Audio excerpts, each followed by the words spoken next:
안녕하십니까. 서천호 사람꾼 최한결의 변호사입니다. 명재법률팀장입니다. 네, 여성분들 중에 성희롱이라든지 성추행 당했을 때 어떻게 대처해야 되냐라고 물어보시는 분들이 꽤 많으셔가지고 네. 제가 말씀드리겠습니다.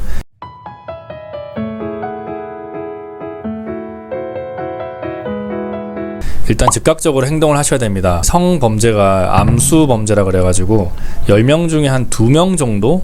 많으면 3명 정도가 신고를 한다라고 하더라고요. 그래서 많은 여성분들 중에 대부분이 지하철이라든지 이렇게 살면서 성추행 당해본 적 굉장히 많을 거예요.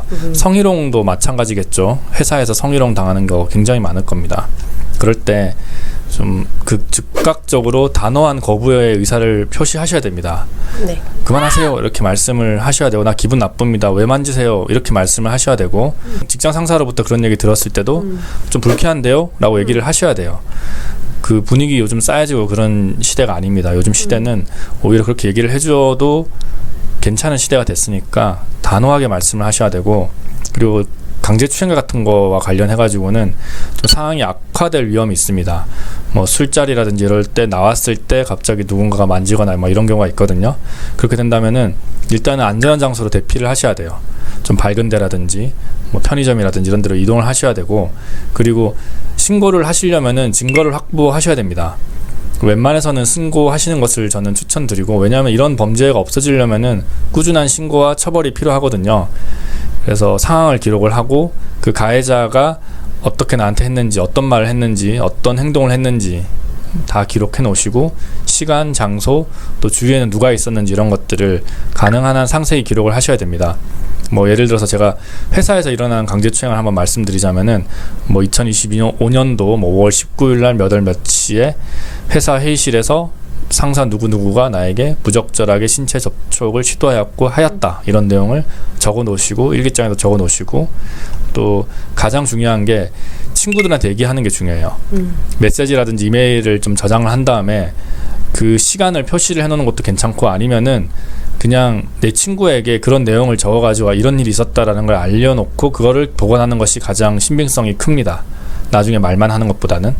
최근에 강제추행과 관련된 사건 하다가 그 친구한테 전화통화하고 계속 전화통화를 켜놓은 어떤 의뢰인이 있었거든요. 그런 경우에도 그 조사하시는 분이 그 친구가 누군지를 물어보더라고요. 이런 내용이 있었는지를 물어보려고. 그래서 꼭 그런 메시지라든지 이메일 같은 것들, 그런 내용을 친구들에게 보내는 것도 한 방법입니다. 친구가 좀 어렵다 그러면 엄마라든지 동생들한테 보내야 되잖아요. 그렇게 하시면 되고, 목격자가 있다면 목격자한테 좀 요청을 해야 됩니다. 좀 나중에 진술 좀 해주세요 라고 부탁을 좀 드려놔야 되고, 연락처 같은 것도 좀 알아놔야지 나중에 경찰이 연락을 해서 찾아갑니다. 그리고 좀 피해가 심각하다라고 한다면은 가까운 동료라든지 친구들에게 당연히 얘기를 하고 도움을 요청을 하셔야 되고, 화장실에서 신고하시는 분들 굉장히 많거든요. 잠시 화장실 갔다 올게요 라고 하고 이제 술자리에서 화장실 안에서 신고하시는 분들 꽤 많으니까, 그때 112가 조금 무섭다라고 하면은 그때 이제 친구들에게 전화를 해가지고 좀 도와달라고 말씀을 하셔야지 됩니다. 그리고 뭐 성희롱이면은 어디 신고하냐라고 했을 때, 성희롱은 112에 신고할 수는 없거든요. 회사 내 인사팀이라든지 성희롱 신고센터 이런 것들이 있습니다. 거기다가 신고하시면 되고, 강제추행은 당연히 112에 신고를 하시면 됩니다. 그러면은 요즘 강제추행만 해도 뭐 코드가 뭐 등급이 있거든요. 그거 바로 딱 떠가지고 뭐 그 경찰차 2대가 막 옵니다. 와가지고 CCTV 다 따고 막 그렇게 하니까 여러분들 이런 피해로부터 구제받을 수가 있습니다. 그리고 만약 이런 것들 때문에 계속 혼자서 끙끙 앓고 이런 경우라면은 상담센터를 이용하셔가지고 고소를 해도 되고요. 여성 긴급전화 있죠. 1366인가요? 여기에 보면은 성희롱이라든지 성추행 등 여성 대상 폭력에 대한 도움을 제공하는 어떤 단체가 있습니다. 그리고 성폭력 상담소 이런 것도 있죠. 거기 보면은 심리 상담도 해주고 법적 지원도 다 제공하니까 여기도 한번 이용해 보시면 되고, 이런 거 말고 그냥 나 혼자 하겠다라고 하면은 당연히 혼자 하셔도 되지만 변호사를 통해 가지고 민사 또는 형사소송을 준비를 할 수가 있죠. 그럼 변호사는 뭐 하냐, 어떤 거 도움을 줄 수가 있어요 라고 물어보시는데, 일단은 고소장을 작성을 하고 피해자의 권리를 보호하고자 노력을 합니다. 그리고 가해자에게 법적 책임을 묻겠다라는 확고한 의사로 일단 계속 노력을 하거든요. 고소장 작성 제출 당연히 해야 되는 거고요. 수사 단계 때 입회를 해서 이제 우리 의뢰인이 말을 잘 못하는 경우가 많아요. 왜냐하면 이런 피해 같은 거 말하기 좀 어렵잖아요. 그 강제추행 수사 들어갔을 때 매뉴얼이 있긴 한데 그 사람들이 뭐 10번 만졌으면 왜 처음에 만질 때는 아무 말 안 했어요? 뭐 이렇게 얘기하는 경우도 굉장히 많거든요. 그럼 그런 얘기 들으면은 말문이 탁 막혀가지고 그래요?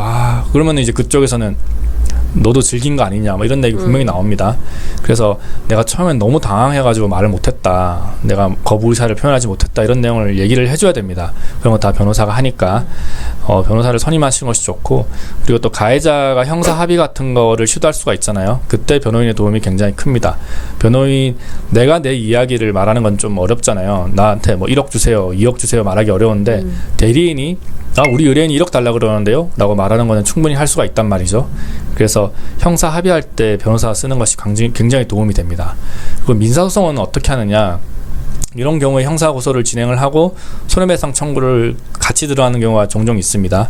그때 정신적 피해, 위자료라든지 아니면 내가 정신적 상담을 받았다, 뭐 치료를 받았다라든지, 그리고 내가 이것 때문에 회사를 못 가가지고 내가 그 급여를 받지 못했다라고 한다면 그런 것도 다 배상을 청구할 수가 있고, 그 다음에 혼자 소송에 나가기 힘들지 않습니까? 그래서 소송 대리인이 있으면, 변호사가 있으면은 혼자 나가는 게 아니라 같이 나가거나, 아니면은 시간이 안 되면 변호사가 혼자 나갈 수가 있으니까 대신 수행할 수가 있거든요. 그래서 이런 점에서 변호사 쓰는 것이 유리하다. 그리고 뭐 변호사들 중에는 일단 법률 자문만 해주시는 분도 있고, 일단 이 소송 자체에서 어떻게 법률적으로 그 대응을 해 나갈 건지 자문을 하거나, 또 심리적으로 좀 지원하거나 이런 경우도 있습니다. 변호사가 뭐 단순하게 이게 타이핑만 치고 고소장 작성하고 입회만 하는 사람이 아니라 의뢰인의 마음을 좀 공감을 해주고 같이 좀 아픔을 좀 느끼고 같이 손 잡아주고 그런 사람들이지 않습니까? 그래서 이런 것들을 해줘서 고맙다라는 의뢰인들도 굉장히 많거든요. 그리고 변호사가 한 명 있으면은 혼자 대응할 때보다 가해자의 2차 피해를 좀 막을 가능성이 굉장히 높아요. 혼자 한다 그러면은 계속 전화하거나 막 그러거든요. 그럴 때 저희가 이런 경우는 스토킹이 되고 앞으로 또 스토킹 고소도 하면은 너 처벌받는다라고 얘기를 딱 해주면은 깨갱해가지고 안 하는 경우가 많으니까, 여러분들 중에서 뭐 성희롱이라든지 회사 내에서 성희롱을 계속 지속적으로 당한 사람이 있다든지 아니면은 강제추행을 당한 사람이 있다든지 이런 분들은 저희가 언제든지 연락을 주시면은 상담 제가 할 수 있고요. 여러분들 굉장히 중대한 인권 침해입니다. 성희롱, 성추행 이런 거 쉽게 보지 마시고 당연히 고소하셔야 되고요. 혼자서 해결하지 마시고 믿을 수 있는 사람이라든지 전문가의 도움을 꼭 받아보시길 바랍니다. 지금까지 서초동 사냥꾼 차영길 변호사였습니다. 명재법률팀장이었습니다. 감사합니다.